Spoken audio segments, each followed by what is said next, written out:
PRIUS, the Prostate Cancer International Active Surveillance Study, is something that you're involved in heavily.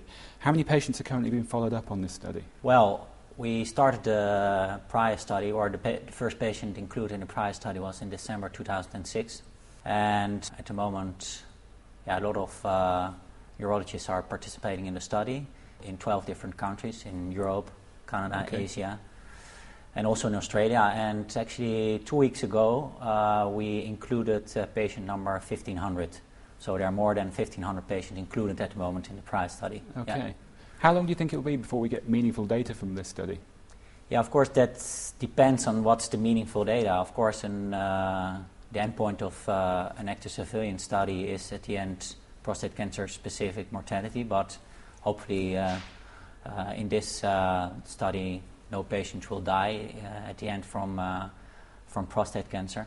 So more specific overall mortality. Well, the mean age at the moment of the men included in our study was 65.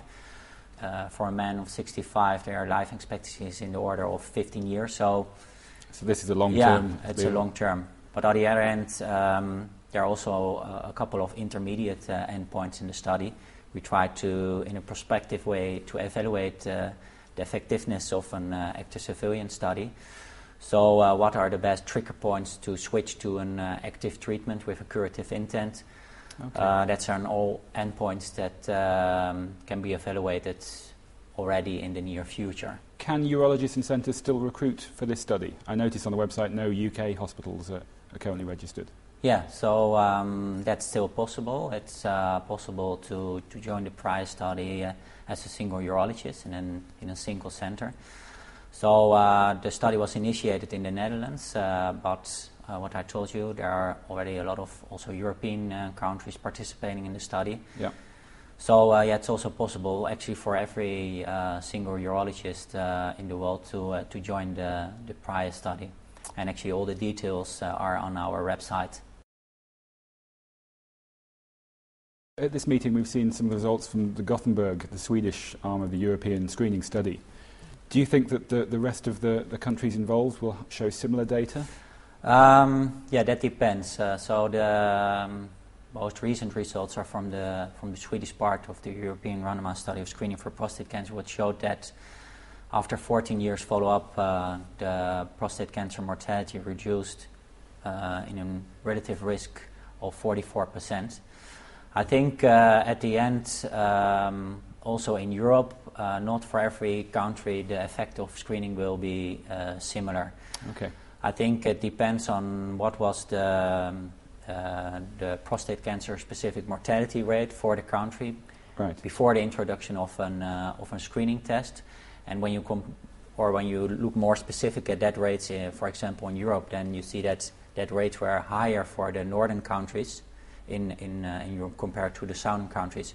So I think at the end it's very clear, and let me tell that again, I think that for every single country the prostate cancer screening will be effective in reducing the prostate cancer specific mortality. Okay. But that it will be not similar for every single country. So do you think we are going to have a definite benefit of screening that we're going to see, and we can give guidelines to general practitioners on which patients should be screened? Yeah, I think that's important. That's one of the first things now we have to do. I think at the end there are two different things. You have prostate cancer screening. That means you screen a total population. Yep. And to introduce such a program, there's more evidence needed. So you have to establish that you have a reduction in your prostate cancer specific mortality, which you have done now, but there are more questions that have to be answered, so quality of life answers, cost effectiveness answers. Financial implications. Then you have also your early detection program. So actually at the moment, for example, done by the GP, a man comes into his office and he asks for a PSA test because he wrote in the newspaper that it is beneficial. And so we have to structure the guidelines for the GPs, how to inform these patients and at what moment to perform a PSA test, and at what moment to refer them to an urologists. I think that are very important things, and we have to do that quite soon because, GP is needed. Being one of the younger urologists here, do you think radical prostatectomy will still be a procedure commonly performed in your lifetime? We're seeing a lot of new biological research and vaccinations against prostate cancer. Do you think we'll end surgery and we'll all be out of a job, or do you think prostate cancer is continue to be a surgical pathology? Yeah, I think that at the end we still have to perform a radical prostatectomy, and hopefully I'm at the end also able to perform a radical prostatectomy.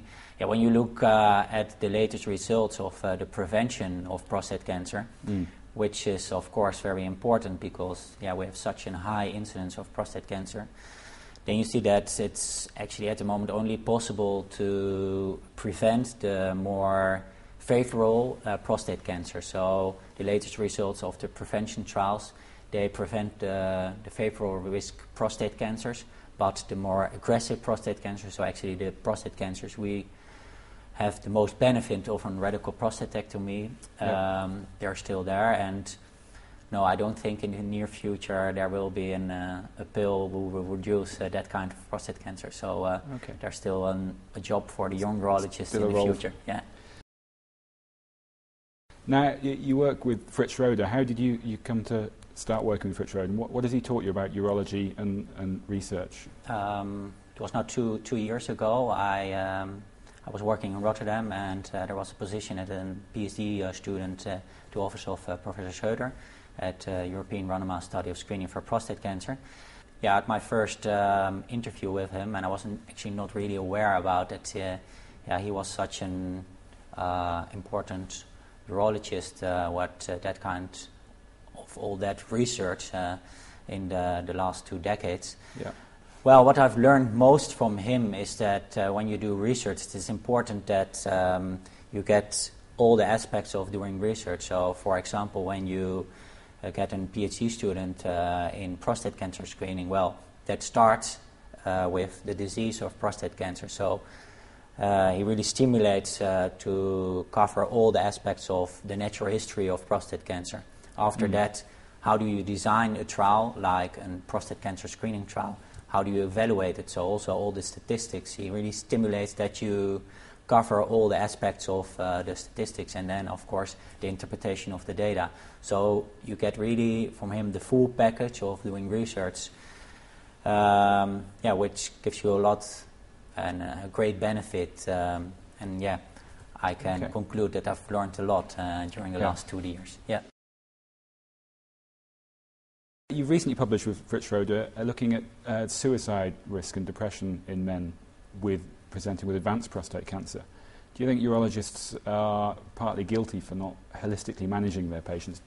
They manage the cancer, but all the other issues that come with it, perhaps in the past we may not have been aware of. Yeah, there was indeed a review we made based on 3 papers that were published, and made a suggestion that there was an association between the diagnosis of prostate cancer and the risk on suicide.